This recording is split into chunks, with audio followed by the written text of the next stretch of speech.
1000 places. En configuration hockey, c'est 7000. Pour nous, ce sera 5000. On ne pense pas pouvoir remplir la salle en entier, mais 4000 personnes. D'accord.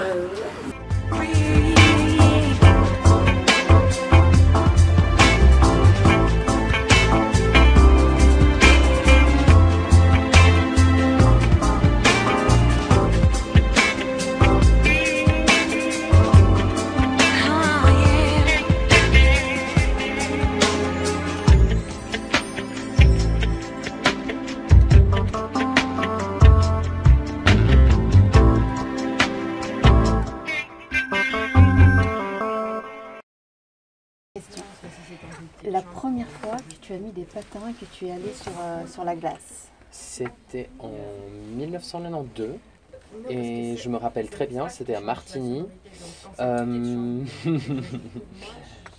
En fait, ma maman ne voulait pas vraiment que je fasse du patinage, elle voulait que je fasse du hockey sur glace. Et je lui ai dit, maman, c'est patinage ou rien du tout. Je veux pas faire un sport d'équipe, je veux pas mettre un casque, je veux vraiment pouvoir mettre ma musique et aller au centre. Et du coup, ma première fois, c'était avec des patins de patineur.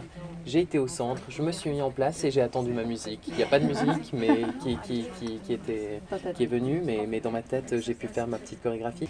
Ta première rencontre avec ton Ice Legend? Où on s'est, avec toute l'équipe,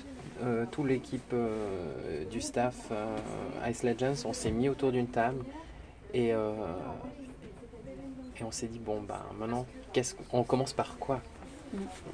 La page était complètement blanche et on a dû donner le rôle à chacun. Chacun a dû prendre des responsabilités. Et c'était un très beau moment parce que finalement c'est des amis qui ne sont pas forcément du monde du patinage et j'ai réussi à leur transmettre ma passion et c'était assez fou parce qu'en quelques mois tout le monde avait compris l'histoire et le patinage. C'est beau. Ouais. Dernière question, oui. Ton premier Nespresso? Mon premier Nespresso. Est-ce que tu te rappelles? Mon premier Nespresso.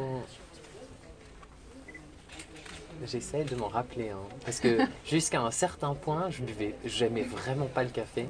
Et je pense qu'un jour, j'étais assez fier de pouvoir mettre une capsule et de pouvoir tirer mon café. Donc, je me rappelle pas quand c'était, ça devait être 18. Peut-être avec mes 18 ans, je me dis, ah bah je vais me faire un café. Et puis à partir de ce moment-là, ben voilà. D'accord. Bah, merci en tout cas, tu étais passionnant et tu me donnes vraiment envie de voir ton spectacle. Donc j'ai hâte d'être à vendredi. Merci à toi, merci pour ta gentillesse. Merci. Bonne journée.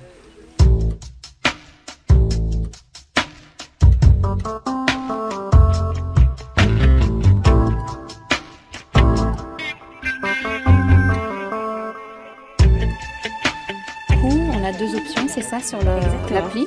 Voilà. Je pense qu'on voit bien l'application d'Espresso. Alors, il y a l'option faire un café. Donc, ça va directement, moi j'enclenche, je presse sur le bouton et la machine part. Ou alors, je peux programmer, imaginons qu'on est le soir et qu'on dit demain matin à 8h, je souhaite avoir mon café. Donc, je mets, voilà, on peut mettre l'heure, 8h. Et là, je dis la taille et ça démarre.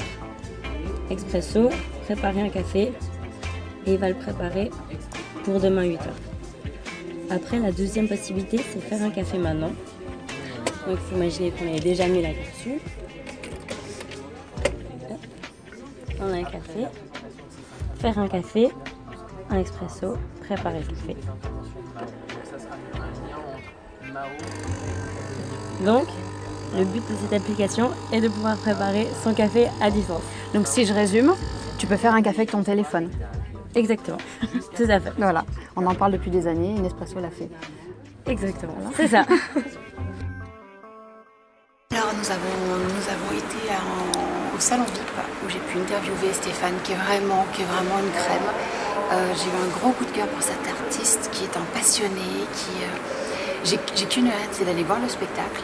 Et là, on a une chance incroyable, c'est que Stéphane va s'entraîner, comme on peut le voir là. Et du coup, on a effectivement la chance de le voir en VIP s'entraîner. Donc je vous laisse regarder ces quelques moments de bonheur qui d'habitude ne sont pas forcément accessibles au public. Donc merci Stéphane.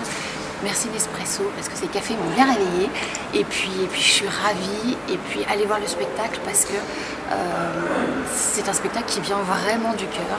Et chapeau l'artiste, vraiment. Merci.